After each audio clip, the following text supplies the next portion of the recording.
Hi friends, welcome back to Devansh Nanda vlogs. So finally ఇప్పుడైతే షిరిడి వచ్చిన తర్వాత థర్డ్ డే అనమాట. థర్డ్ డే వచ్చేసి శనేశ్వర స్వామి దగ్గరికి అయితే వెళ్తున్నాము. పాలక్ అని చెప్పేసి వచ్చాను.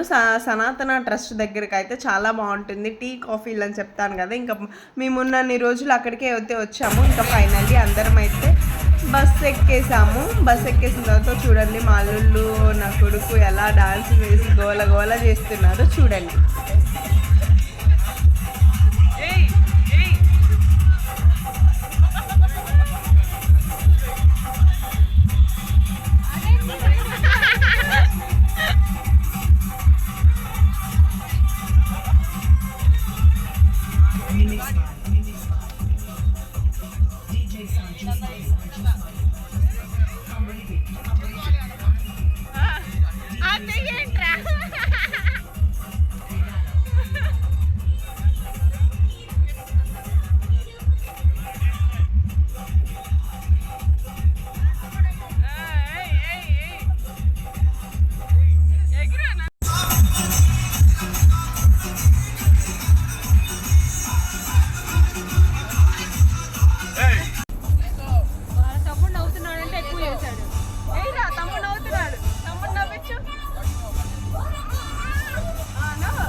చూస్తున్నారు కదా, మా అల్లుళ్ళు అయితే ఫుల్ ఎంజాయ్ చేసేస్తున్నారు. ఇంకా మేము జర్నీ స్టార్ట్ చేసి 2 hours అయిపోయిందని చెప్పి బస్సు అతను పక్కన అయితే ఆపాడు. ఇక్కడ చెరుకు రసంని ఆవులతో అయితే తీపిస్తున్నారు. మనకైతే మిషన్స్ యూస్ చేస్తారు కదా.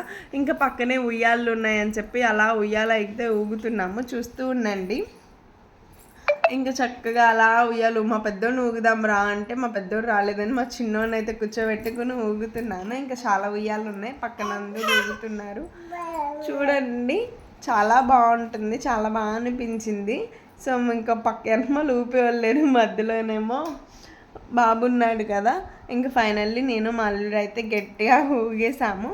ఊగిన తర్వాత శనేశ్వర స్వామి దగ్గరికి అయితే వచ్చేసాము. ఇంకా జర్నీ అయితే 2 to 3 hours అయితే జర్నీ పట్టేస్తుంది. ఇంకా జర్నీ అయిపోయిన తర్వాత శనేశ్వర దగ్గరికి వచ్చి కాళ్ళు ఎవరిని కడుక్కొని ఆయిల్ ఎవరిని తీసుకుని గుడి దగ్గరికి అయితే వచ్చేసాము. చూడండి, మగవాళ్ళే ఆయిల్ వేయాలంట, ఆడవాళ్ళు వేయకూడదంట.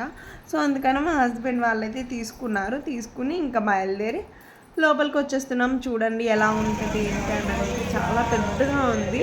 అంతకుముందు ఒక 5 yearsలోనే ఇంత చేంజ్ వచ్చిందా అని చెప్పి అనుకున్నారు. 5 years కిందనే హస్బెండ్ వాళ్ళు వచ్చారు.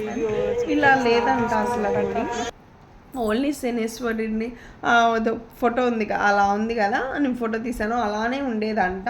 ఇప్పుడైతే చాలా చేంజ్ వచ్చేసి చాలా బాగా కట్టారు. సో ఇంకా చూస్తున్నారు కదా, ఇంకా అక్కడే ఆయిల్ వచ్చేసి అక్కడ జల్లిడు ఉంటుంది. ఆ జల్లిలో పోసేస్తే డైరెక్ట్గా పైప్ లైన్స్ ద్వారా అక్కడికైతే వెళ్ళిపోతుంది. అక్కడికి వెళ్ళిపోయి శనేశ్వరు మీద పడుతూ ఉంటుంది అనమాట ఆయిల్. సో చూస్తున్నారు కదా, ఇంకా అక్కడి నుంచి ఇక్కడ రేణుకా అమ్మవారి గుడి దగ్గరికి అయితే వచ్చేసాము. ఇది మన పీఠాలలో 7వ పీఠం శక్తిపీఠం అనమాట. ఇది ఇక్కడ రూపాయి నాయనాలు వేస్తున్నారు అంటే మేము చిల్లర తెచ్చుకోలేదు, మాకు తెలియక. ఇంకా తర్వాత చిల్లర వచ్చినాయి అని చెప్పి ఊరుకుంటూ వెళ్ళాము. చిల్లర తెచ్చుకుని అక్కడ హుండీలో వేద్దాము అని చెప్పేసి మనం పైనుంచి వేస్తే ఆ బిందెలో మన రూపాయి బిల్ల పడాలి అనమాట. సో అలా వాటి కోసం అని చెప్పి రూపాయి నాయనాలు తెప్పించుకుని ఇంకా ఇద్దరం లాక్కుంటున్నాము. ఇద్దరం అయితే తీసేసుకున్నాం. చూసారు కదా, ఇది మంది రేణుకా అమ్మవారిది 3వ శక్తిపీఠం అనమాట మనకి. అలా ఇక్కడ చూస్తున్నారు కదా, హుండీలో అయితే వేస్తున్నాము. నేను 3 times అలా వేసాను, పడలేదు. పైన చూసారు కదా ఎంత నీట్, ఎంత అద్దంతో, మొత్తం అద్దాలతో రేణుకా అమ్మవారి మందిరం అనమాట. చాలా బాగా అనిపించింది. సో చూస్తున్నారు కదా, నాకు ఫైనల్గా 1 rupee అయితే పడింది. చాలా బాగా అనిపించింది. వీడియో తీసినప్పుడల్లా 1 rupee పడలేదు, కానీ వీడియో ఆపేసిన తర్వాత 1 rupee అయితే పడింది. చాలా బాగా అనిపించింది. ఇంకా ఫైనల్లీ అక్కడ ఫొటోస్ అయితే దిగేసి రూమ్కి వచ్చేసాము. ఫైనల్లీ చూస్తున్నారు కదా, ఇక్కడ కొన్ని ఫొటోస్ అయితే దిగేసి బయలుదేరిపోయామన్నమాట.